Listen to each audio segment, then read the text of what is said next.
being route to the 444. They need assistance. He just popped out of a corner and came out shooting.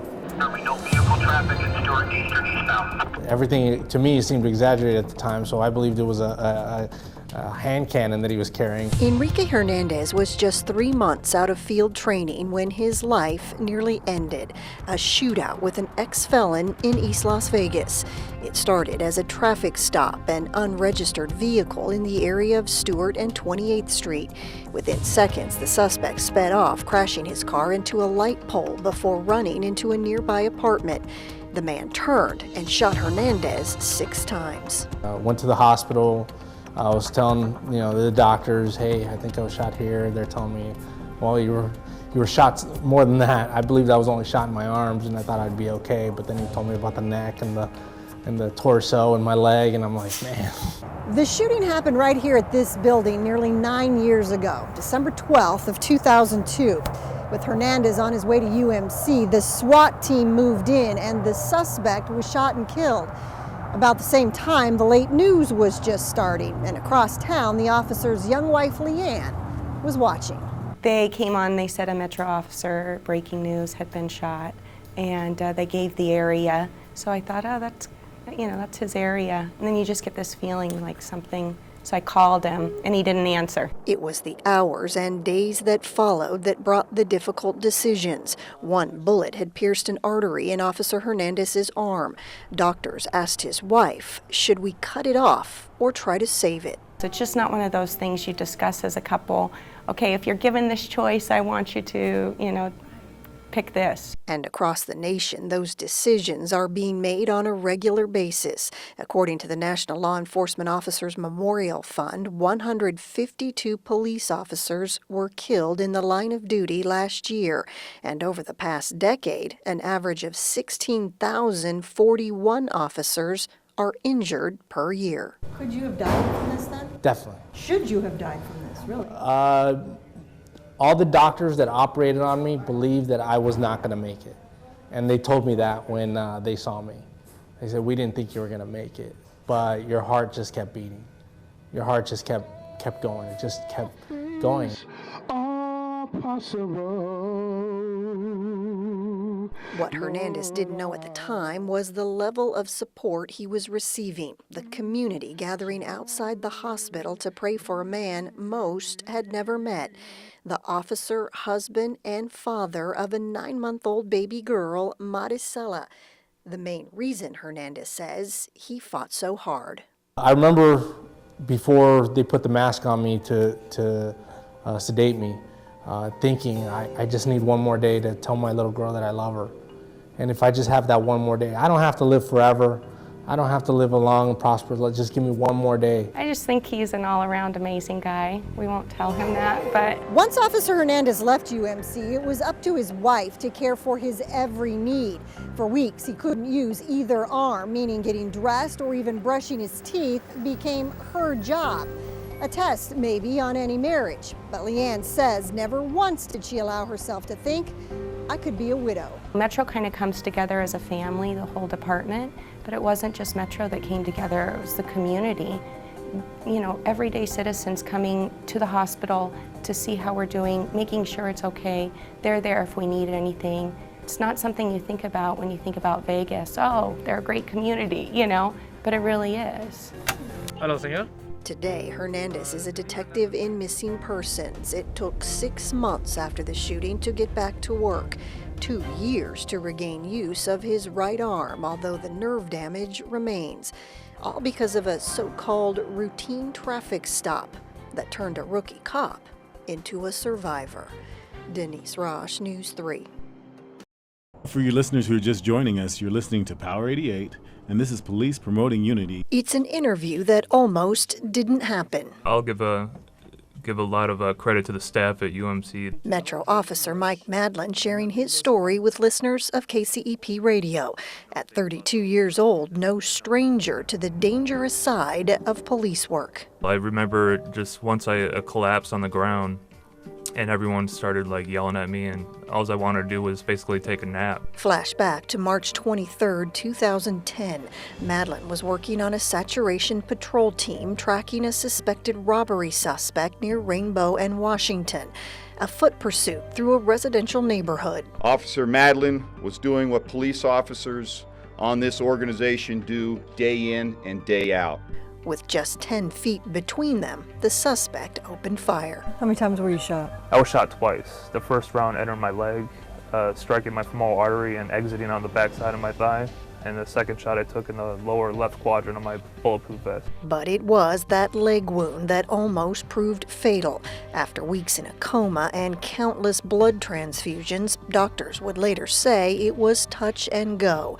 2 months later, Madeline was still in a wheelchair as guest of honor at United Blood Services' Celebration of Life luncheon. Did you ever think about not coming back? No. The second I came out of my coma, I asked the doctors how long it was going to take because I wanted to get back to work. Something that doesn't surprise Melissa Causey with the department's Police Employee Assistance Program, also known as PEEP. Any officer that is involved in a shooting, whether they're shot or have to fire their weapon, we are contacted immediately and respond to the scene. Causey says it's her job to assist not only the officer, but the officer's family, helping them maneuver an emotional and stressful time.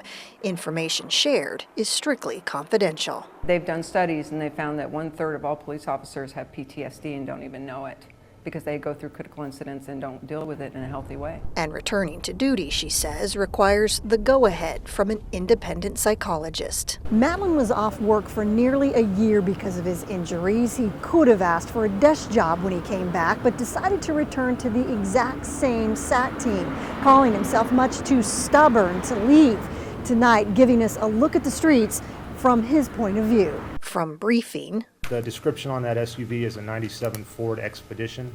to downtown patrol. It's almost like getting on a bike and riding again. Is anyone holding anything in that car? Not that I know of.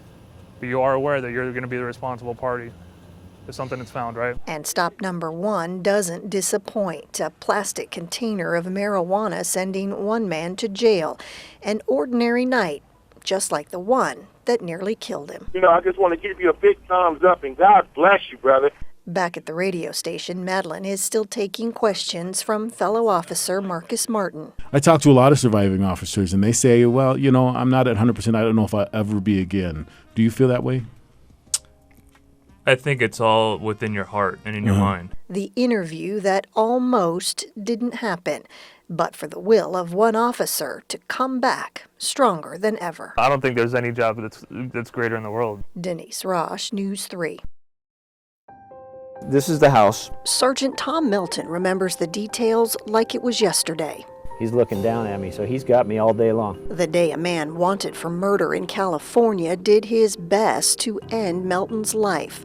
It started as a domestic violence call near Rainbow and Alexander, with Melton using a bullhorn, hoping to coax the man outside.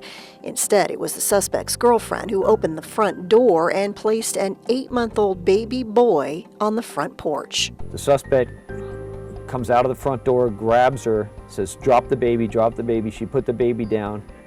He pulled her, shot, I don't know how many rounds, 4 or 5 rounds, over the baby's head at us. It happened more than 2.5 years ago, February 28, 2009. Melton says while another officer grabbed the baby, more shots were fired, this time from an upstairs window, and Melton was hit. This is where he was shooting down at me from.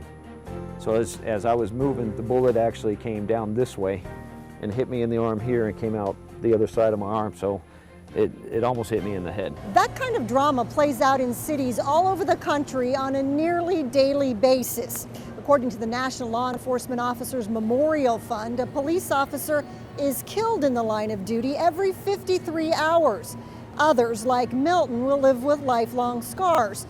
And a third group of officers, while not injured themselves, are still survivors. It really came down to a matter of who pulled the trigger first. Meet Sergeant Sarah Bradshaw, involved in 2 shootings during her career with Metro, one fatal, stopping a robbery suspect outside a convenience store in June of 2007, an incident she would later relive during a coroner's inquest hearing. He pulls a large black handgun from his waistband as he's running at me and starts to tip it towards me. But while Bradshaw was cleared by the court, she says some in the media weren't so kind.